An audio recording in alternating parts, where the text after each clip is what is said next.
অপরিচিত অবস্থায় ওয়াসায়াউদু কামা বাদা গরীবা, অচিরেই ইসলাম অপরিচিত হয়ে যাবে।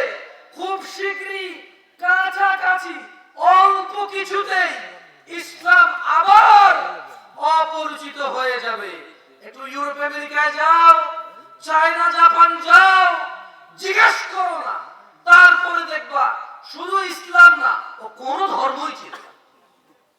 এমন না যে শুধু ইসলাম ছিল না, কোন ধর্মই ছিল না। বৌদ্ধ চেনে না, খ্রিস্টান চেনে না, ইসলাম চেনে, ও নাস্তিকতাও বোঝে না। বুঝে আসছে না, আসে নাই? ধর্ম কি জিনিস? ধর্ম কি আবার? এই শব্দের রিলিজিয়ন পরিচিত নয় শব্দের সাথে। ধর্ম বহু বছর না, মানে বাংলাদেশে বলে যে হিন্দু ধর্ম, ইসলাম ধর্ম। যদি আমরা বলি যে ধর্ম, আমরা দিন, আমরা কি বলি? দিন ইসলাম, আমরা কি বলি? দিন ইসলাম পরিচিত না। তো আল্লাহ নবী বলছে যে ইসলাম অপরিচিত অবস্থায় আসছে, ওয়াসায়াউদু কামা গরীবা, এটা আবার অপরিচিত অবস্থায় চলে যাবে দিনী ভাইরা। সুতরাং আমি আপনাদেরকে বলবো, যারা